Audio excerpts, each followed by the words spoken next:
السلام علیکم ورحمۃ اللہ وبرکاتہ۔ زکوٰۃ کن لوگوں کو دینا چاہیے اور کن لوگوں کو نہیں دینا چاہیے، اس سلسلے میں بھی بہت سارے لوگ سوال معلوم کرتے ہیں کہ کزن کو دے سکتے ہیں، ساس کو دے سکتے ہیں اور خالہ کو دے سکتے ہیں، کیا چچا کو دے سکتے ہیں۔ تو اس طرح کے سوالوں کے جوابات بہت سارے ہوتے ہیں، اسی لیے میں آپ کو ایک بہت آسان طریقہ بتانے جا رہا ہوں جس سے آپ بہت آسانی سے یہ پتہ لگا سکتے ہو کہ آپ جس کو زکوٰۃ دے رہے ہو اس کو زکوٰۃ دینا چاہیے کہ نہیں دینا چاہیے۔ ویسے تو اللہ تعالیٰ نے قرآن مجید میں زکوٰۃ کے جو 8 مصارف ہیں، یعنی 8 جگہوں پر ہمیں زکوٰۃ کا پیسہ خرچ کرنا چاہیے، وہ اللہ نے قرآن میں بیان فرما دیے ہیں۔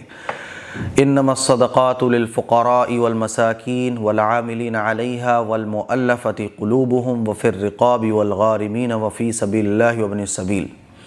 اللہ فرماتا ہے کہ صدقات یعنی چاہے وہ صدقہ واجبہ ہو، زکوٰۃ ہو، صرف فقیروں اور مسکینوں کے لیے اور زکوٰۃ جمع کرنے والے عاملوں کے لیے ہیں، اور ان کے لیے جن کے دلوں میں الفت ڈالنی مقصد ہو اور غلام آزاد کرنے میں اور قرض ادا کرنے والوں میں اور اللہ کے راستے میں اور مسافر پر خرچ کرنے کے لیے۔ یہ اللہ نے قرآن میں بیان فرمایا۔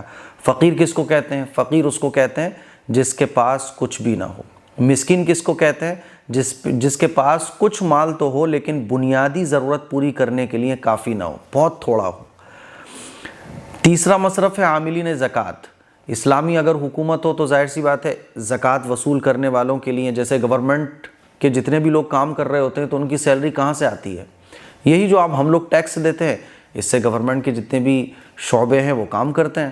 اسی طرح سے اسلامی جب حکومت ہو، اسلامی نظام قائم ہو تو زکوٰۃ وصول کرنے والے جو لوگ ہوں گے تو ان کی سیلری کہاں سے دی جا سکتی ہے؟ زکوٰۃ سے دی جا سکتی ہے۔ مؤلفۃ قلوب، چوتھا مصرف، کہ جو نئے مسلمان ہوں تو ظاہر سی بات ہے کوئی نیا مسلمان ہوتا ہے تو اس کا سب کچھ چھوٹ جاتا ہے، اب اس کو مضبوط کرنا، اس کو کوئی کاروبار کرا دینا، اس کے خرچ پانی کے لیے کچھ دے دینا، تو نیو مسلمز کو اسلام پر پختہ کرنے کے لیے، ان کو سپورٹ کرنے کے لیے۔ پانچواں مصرف ہے غلام آزاد کروانا۔ پہلے زمانے میں غلام ہوا کرتے تھے، اب تو غلام نہیں ہوتے۔ چھٹا مصرف ہے مقروض۔ مقروض کو قرض کی ادائیگی کے لیے یا پھر اس کی جو ضروریات زندگی ہے اس کو پورا کرنے کے لیے زکوٰۃ دی جا سکتی ہے۔ ساتواں مصرف ہے فی سبیل اللہ۔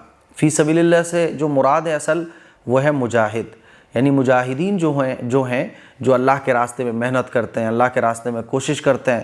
جیسے کوئی شخص اگر دین کا علم حاصل کرنے کے لیے مکمل طور پر وقت دے دے، تو کوئی دین کا علم حاصل کر رہا ہے، اسٹوڈنٹ ہے، تو ظاہر سی بات ہے وہ بھی اللہ کے راستے میں کوشش کرنے والا ہے، تو اس کو بھی زکوٰۃ دی جا سکتی ہے۔ اسی طرح سے اس کے لیے جیب خرچ، کپڑے وغیرہ، کھانے کا انتظام بھی کیا جا سکتا ہے۔ تو اسی لیے جو ہم لوگ زکوٰۃ دیتے ہیں مدرسے والوں کو، وہ کیوں دیتے ہیں؟ کیونکہ مدرسے والے ان طلباء پر اس زکوٰۃ کے پیسے کو خرچ کرتے ہیں جو زکوٰۃ کے مستحق ہوتے ہیں، تو اس سے زکوٰۃ دینے کا بھی ثواب ملتا ہے اور دین اسلام کی تعلیم کو عام کرنے کا بھی ثواب ملتا ہے۔ آٹھواں مصرف ہے ابن السبیل۔ اس سے مراد ہے مسافر، یعنی وہ مسافر جس کے پاس اب کچھ بھی نہیں ہے اور وہ اپنے شہر پہنچنا چاہتا ہے، اپنے ملک پہنچنا چاہتا ہے، تو اس کی مدد پہ بھی آپ زکوٰۃ کا پیسہ خرچ کر سکتے ہیں۔ تو یہ تو قرآن مجید کی اس آیت کی تفسیر تھی جو اللہ نے قرآن میں بیان فرمایا ہے کہ زکوٰۃ کے مصرف یہ ہیں۔ اب میں آپ کو آسان طریقے سے سمجھاتا ہوں کہ زکوٰۃ ہم کس کو دے سکتے ہیں اور کن کو نہیں دے سکتے، اسی قرآن مجید کی آیت کی تفسیر اور احادیث مبارکہ کی روشنی میں۔ سب سے پہلی بات تو یہ سمجھ لیجئے، ہم زکوٰۃ اس کو نہیں دے سکتے جن سے ہم پیدا ہیں۔ ہم کن سے پیدا ہیں؟ باپ دادا، ہے نا، باپ ماں، دادا دادی، نانا نانی، اوپر تک پر دادا پر دادی پر نانا پر نانی، تو ہم جن سے پیدا ہیں ان کو زکوٰۃ نہیں دے سکتے۔ نمبر 2، جو ہم سے پیدا ہیں ان کو زکوٰۃ نہیں دے سکتے۔ ہم سے کون پیدا ہوتے ہیں؟ ہماری اولاد، بیٹا بیٹی، پوتا پوتی، نواسا نواسی، نیچے تک پر پوتا پر پوتی، ہے نا، نیچے تک۔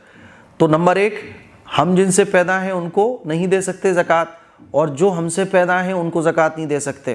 نمبر 3، میاں بیوی ایک دوسرے کو زکوٰۃ نہیں دے سکتے۔ نمبر 4، امیر آدمی کو زکوٰۃ نہیں دی جا سکتی۔ کوئی اگر صاحب نصاب ہے تو اس کو زکوٰۃ نہیں دی جا سکتی۔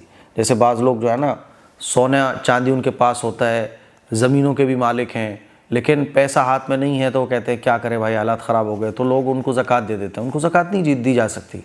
زکوٰۃ تو اصل میں ان لوگوں کے لیے ہے، معاشرے کے اس طبقے کے لیے ہے جو بالکل زمین پر پڑا ہوا ہے، اس کو کھانے کے بھی لالے ہیں، کپڑوں کے بھی اس کے لالے پڑے ہوئے ہیں.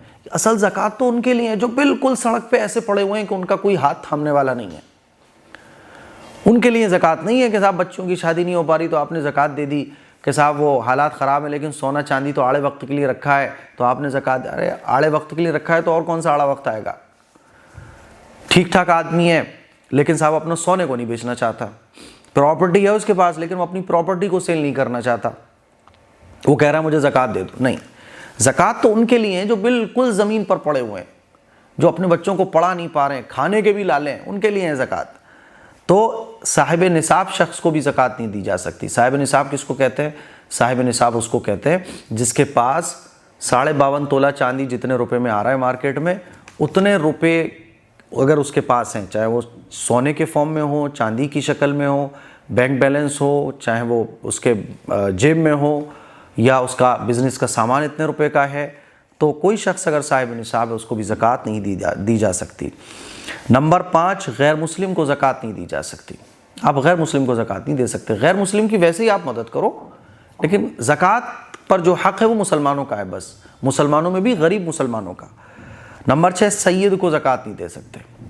سید کے سلسلے میں آپ یہ بات سمجھ لیجئے کہ سید کے بارے میں کلیئرفیکیشن مکمل نہیں ہو پاتا ہے تو میں آگے بتاؤں گا، لیکن اتنا سمجھ لیں کہ سید کو زکوٰۃ نہیں دی جا سکتی. یعنی حضور علیہ الصلوۃ والسلام کے خاندان سے جو لوگ ہوتے ہیں ان کو زکوٰۃ نہیں دی جا سکتی. نمبر 7، مسجد میں زکوٰۃ نہیں دے سکتے. مسجد میں آپ زکوٰۃ نہیں دے سکتے، آپ اپنی جیب کا پیسہ لگائیں لیکن زکوٰۃ کا نہیں لگا سکتے. نمبر 8، کام کرنے والے لوگوں کو آپ زکوٰۃ نہیں دے سکتے. یعنی آپ کے یہاں کوئی مزدوری کر رہا ہے، آپ سوچو کہ اس کو میں جو تنخواہ دے رہا ہوں وہ زکوٰۃ دے دوں؟ نہیں، تنخواہ اس کی الگ ہے، زکوٰۃ الگ ہے. نمبر 9، این جی اوز، ایسے این جی اوز اور ایسی سوسائٹی جو شریعت کا لحاظ نہیں رکھتی ہیں اور وہ زکوٰۃ لیتی ہیں لیکن شریعت کا لحاظ نہیں کرتی، وہ جو شریعت نے احکام اور اصول بتائے ہیں، تو ایسے این جی اوز کو بھی زکوٰۃ نہیں دے سکتے. نمبر 10، حضور کے خاندان والوں کو زکوٰۃ نہیں دے سکتے. ابھی میں نے بتایا تھا کہ حضور کے جو سید لوگ ہوتے ہیں ان کو زکوٰۃ نہیں دے سکتے، لیکن یہ بھی یاد رکھ لیں کہ حضور کے خاندان والوں کو بھی زکوٰۃ نہیں دے سکتے. حضور کے خاندان والوں میں 5 خاندان آتے ہیں. نمبر 1، آل علی. نمبر 2، آل عقیل. نمبر 3، آل جعفر. نمبر 4، آل عباس. نمبر 5، حارث بن عبد المطلب رضی اللہ عنہم اجمعین. تو یہ جو کہا جاتا ہے نا سادہ سید کو زکوٰۃ نہیں دے سکتے، تو وہ بات ادھوری ہوتی ہے. سید کو زکوٰۃ نہیں دے سکتے. سید کے ساتھ ساتھ حضور کے خاندان، جو ان 5 خاندانوں سے جو حضور کے آتے ہیں نا، ان 5 خاندانوں میں سے کسی بھی شخص کو زکوٰۃ نہیں دی جا سکتی. اگر کوئی ضرورت مند آپ کو نظر آ رہا ہے حضور کے خاندان والوں میں سے تو آپ اپنے پیسے سے مدد کیجئے، زکوٰۃ ان کو نہیں دی جا سکتی. ٹھیک ہے؟ اب مان لیجئے جب آپ یہ سمجھ گئے کہ ان 10 لوگوں کو زکوٰۃ نہیں دی جا سکتی تو ان 10 کے علاوہ جو ہیں اس کو آپ زکوٰۃ دے سکتے ہیں.